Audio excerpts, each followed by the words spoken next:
Bonjour à tous, bienvenue devant le Parlement européen à Bruxelles, institution qui s'apprête à renouveler ses plus de 700 députés, car à la fin du mois, les 400 millions d'électeurs européens sont appelés aux urnes pour choisir leurs représentants dans cet hémicycle. C'est la fin d'une mandature marquée par la crise migratoire de 2015, mais aussi par le référendum sur le Brexit. Comment fonctionne cette institution souvent mal connue des citoyens européens? À quoi ressemble le Parlement sortant? On fait le point avec Aurélie Dafas.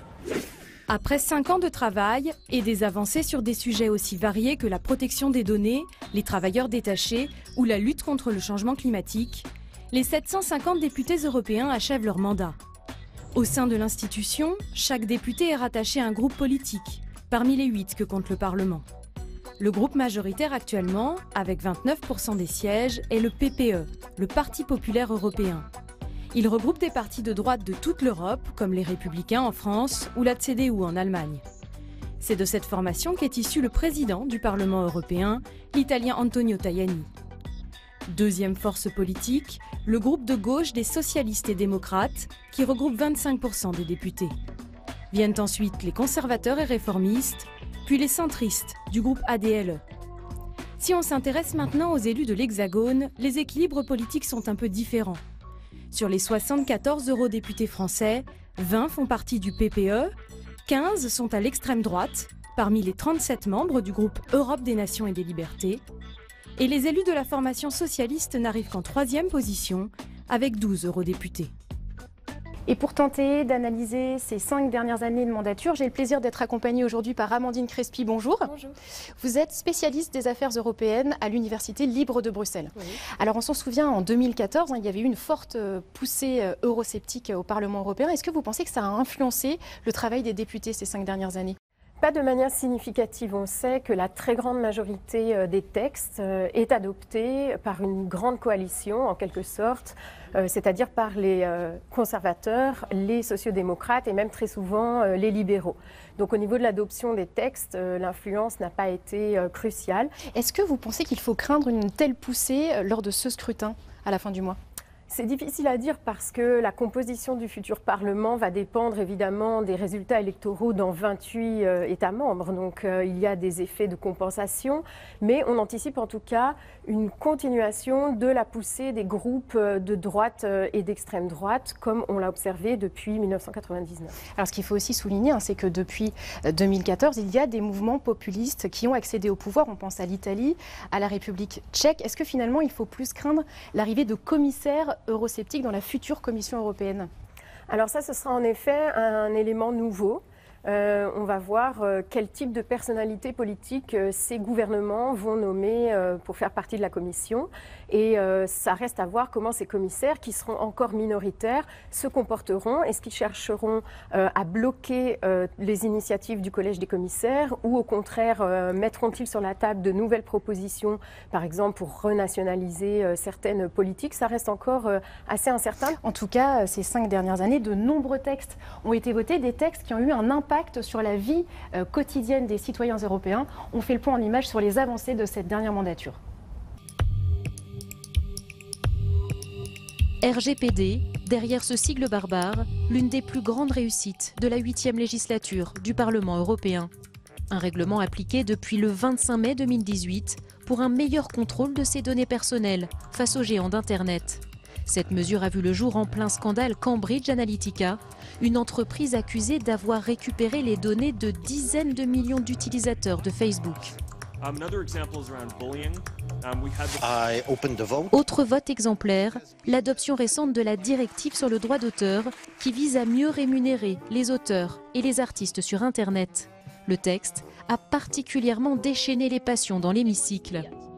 5 millions de personnes ont signé une pétition contre les filtres de téléchargement. Pour la première fois sur un continent, une assemblée parlementaire tente de rééquilibrer les rapports entre les GAFA et ceux qui les nourrissent, c'est-à-dire les créateurs et la presse.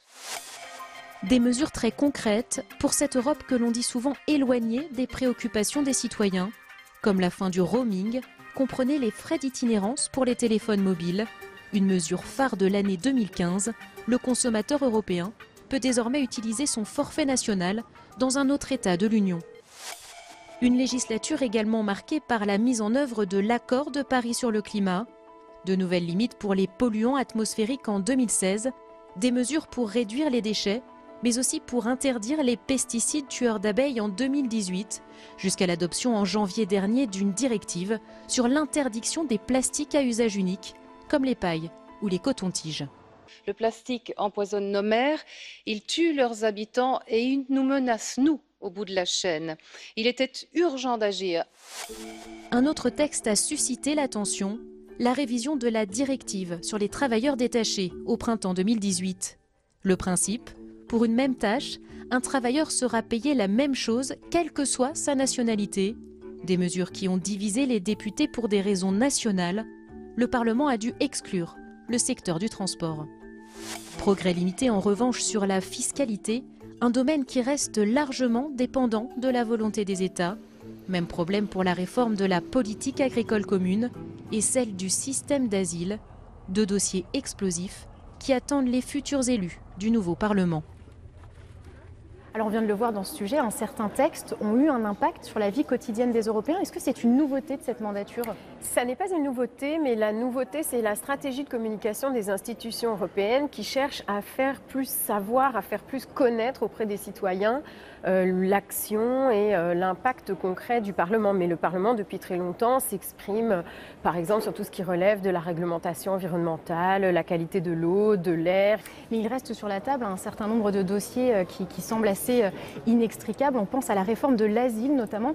Qu'est-ce que les futurs députés vont pouvoir faire sur ce dossier, par exemple? Sur les dossiers politiquement brûlants, on voit que ce sont les intérêts des États membres et les conflits, les oppositions entre les États membres qui ont le plus d'impact. Et malheureusement, souvent, le Parlement européen ne peut à lui seul décider, quand bien même il y aurait une majorité en son sein. Alors on l'a dit, deux grands événements ont marqué cette dernière mandature. Il y a évidemment la crise migratoire de 2015, mais aussi le référendum sur le Brexit. Est-ce que vous pensez que ces deux événements vont marquer le futur scrutin?